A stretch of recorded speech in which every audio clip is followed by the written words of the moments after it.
La chambre du Pirée. Des yeux noirs brillants comme des cassis mouillés, un air de malice en accord avec son comportement fantasque, on sentait, sous la désinvolture de la jeunesse et de ses 18 ans, le nerf tenace des résolutions. En révolte contre les siens, mais sans aller jusqu'à casser de la vaisselle, elle transgressait les tabous de son milieu autant qu'il est convenable de le faire et même souhaitable pour prouver un fier tempérament. Brune et passionnée, comme une Espagnole qui dissimule toujours une dague sous son oreiller, elle paraissait moins que son âge, mais déjà elle jugeait le monde avec une belle assurance. Le doute n'était pas son fort. Elle tranchait toute question avec autorité. Sauf ce trait qui trahissait une origine régalienne, rien n'indiquait que son oncle était président de la République et que celui-ci s'appelait Giscard. Cette position ne lui valait guère davantage. Le népotisme n'était pas le genre du président. Celui-ci n'était pas loin de considérer qu'appartenir à sa race et porter son patronyme était déjà un honneur excessif. Elle s'amusait, avec pas mal d'espièglerie, d'un statut qui ne lui valait rien, sauf des égards et la faveur des snobs dont elle se fichait également. C'était très romanesque d'être le chevalier servant de cette nièce. Le parfum du pouvoir qui se mêlait aux effluves de l'amour créait une atmosphère stendhalienne qui me plaisait. Il me semblait que Mosca nous surveillait. Elle habitait près du golfe de Saint-Cloud, dans une maison qui avait appartenu autrefois à une héroïne de la vie réelle qui m'était chère, Nina Dier, mannequin, courtisane de haute volée, ayant épousé successivement Sadruddin Khan et le baron Thyssen. Elle avait fini là sa courte vie, dans ces lieux dont elle avait tendu les murs de soie noire et de miroirs. Elle vivait avec une panthère, et peut-être inspirée par ce félin, elle avait l'habitude de déchirer le dos de ses amants avec ses ongles.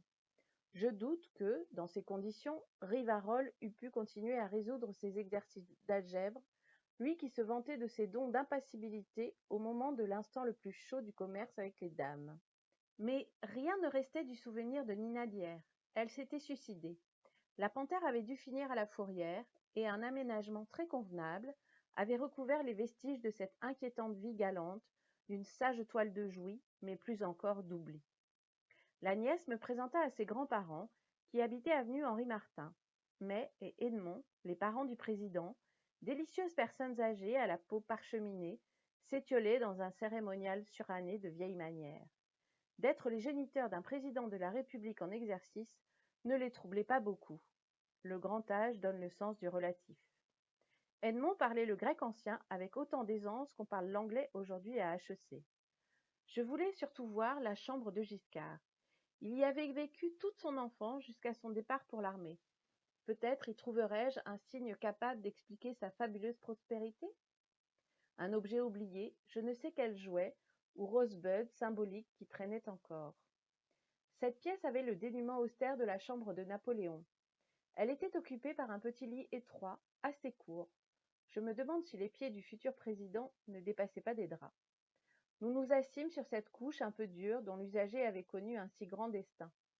Les ombres de la légende nous enveloppaient. Nous étions silencieux et immobiles. De la fenêtre qui ouvrait sur une cour grise, sans charme, tombait cette lumière triste qui sied si bien à la grandeur. Aucun objet ne témoignait des distractions et des amusements de l'auguste occupant des lieux. Ni collection de timbres, ni soldat de plomb, ni même un vieux porte-plume qu'il aurait mâchonné en songeant à l'avenir. Pas même un livre de Maupassant corné ou annoté. Je cherchais en vain un mécano, un train électrique. Une idée s'imposait à moi. Giscard n'avait pas eu de jeunesse. Ce lieu n'en était pas moins imposant. Certes, ce n'était pas la grotte de Bethléem, ni le cachot de la conciergerie. Mais l'histoire, en passant ici, avait laissé une impression froide, lugubre, propice au recueillement. Je regardais la nièce. Quel contraste entre cette jeune fille désirable comme un abricot et cette atmosphère glacée de musée vide. C'était tentant de redonner un peu de vie et d'ardeur à cette chambre fossilisée par l'histoire, de lui apporter les émois de la jeunesse et les sortilèges de l'amour. Je la pris dans mes bras. L'idée de commettre un sacrilège n'était pas absente de mes pensées. Au contraire, elle donnait un étrange piquant à mon désir. Tandis que je caressais ses seins, j'imaginais Giscard en train de présider le Conseil des ministres. Il me semblait que l'orchestre de la garde républicaine qui jouait la Marseillaise accompagnait nos ébats. Comme cette jeune fille était belle et tendre, à travers elle, J'avais l'impression d'éteindre la légende de la République, le défilé du 14 juillet. Tant de sensations contraires m'opposaient. Soudain, au moment où le démon nous poussait à commettre l'irréparable, la voix de la grand-mère retentit dans le couloir. Nous nous levâmes précipitamment, évitant de justesse une impardonnable profanation. Une autre fois, elle me convia dans la loge présidentielle pour y assister à je ne sais quel ballet. C'était évidemment une sensation assez forte de se retrouver dans un endroit chargé d'une telle puissance symbolique. L'idée était grisante, mais la jouissance faible. Dans l'obscurité d'une loge, si prestigieuse soit-elle, quand on n'est pas fou de ballet, l'ennui vient vite. Et le snobisme n'y est d'aucun remède. De mon côté, je lui fis connaître quelques frissons de l'aventure. J'allais avec elle rue de Birague, chez Jean Edernalier, qui venait de publier Lettre ouverte au Colin froid. Terrible charge contre le septentrional président. Elle avait l'impression de côtoyer le diable. Elle ne pouvait imaginer que des êtres aussi fous, aussi peu assujettis aux normes, sorte de pirates des lettres ou de tziganes de la plume, puissent exister. Elle se trouvait devant un écrivain à l'emporte-pièce, sorti d'un roman de Dostoïevski, qui semblait bivouaquer à même le parquet Versailles de son appartement ouvert sur la place des Vosges. Enfin, je l'emmenai loin du pouvoir, de ses feux, de ses ors. En Grèce, dans l'île de Septset, je lui montrai la maison de Michel Déon sur le Vieux-Port. 10 ans avaient passé depuis que j'étais allée lui rendre visite. Je conservais intacte l'émotion que j'avais ressentie. Je me souvenais de mon appréhension, des illusions que j'avais éprouvées en allant à la rencontre de l'écrivain. Je retrouvais chaque pierre, chaque maison, le restaurant sous les arcades où il m'avait invité à déjeuner. La même odeur de saumure et de poisson flottait sur le port.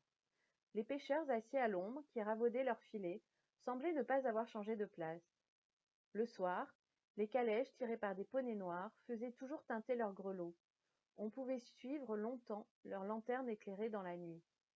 De là, nous partîmes pour Naxos, puis pour l'île de Koufounissia, grain de sable des Cyclades, hérissée de maisons blanches, où ne circulent ni voitures ni motos, seulement des ânes au regard doux, au pelage usé, ployant sous la charge.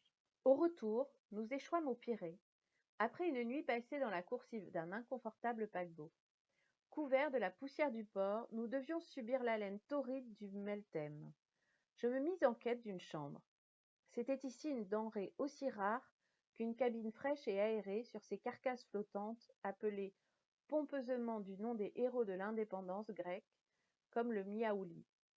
Après avoir erré, quémandé un logis dans tous les bouges, nous nous préparions, devant la menace de la nuit tombante, à dormir sur des cordages sur l'espace de Radoub, dans les odeurs de rouille et de poissons pourris. En réalité, les hôtels du Pirée sont exclusivement destinés aux marins en goguette. Toutes les populations de matelots et d'officiers de marine qu'engendre le vaste monde font escale ici. Ils arrivent, le sang allumé après des traversées de la mer Rouge ou du golfe Persique, et il leur faut faire appel d'urgence à la main-d'œuvre étrangère. La tête de proxénète des hôteliers et les gémissements qui parvenaient des fenêtres ouvertes ne laissaient sur ce point la place à aucun doute. Enfin, dans une ruelle à l'odeur nauséabonde d'huile chaude et de pipi de chat, une matrone mal réveillée, qui prenait l'air sur le seuil d'un hôtel borgne, nous agréa comme locataires de son gourbi. Elle maugréa un prix en drachmes digne de la suite royale de l'hôtel d'Angleterre ou du King George, les palaces de la place Syngdagma. Un escalier, aux marches disjointes, conduisait à une pièce sombre, à demi aveugle, bourdonnante de mouches. Un soupirail aspirait la touffeur et les odeurs nauséabondes du port. Je posai les sacs. Soudain, le cafard fondit sur moi. Je me sentais accablée. J'éprouvais un sentiment de désespoir, comme si ma vie était sans issue et ne pouvait qu'aboutir dans ce nid à rats qui abolissait la présence de cette jeune fille, m'endeuillait à jamais du soleil, de la vision du ciel et des étoiles. Des larmes coulaient de mes yeux. J'étais désespérée. Rien ne le justifiait. Ce sentiment de désolation était inexplicable. Mais le désespoir doit-il toujours avoir une cause?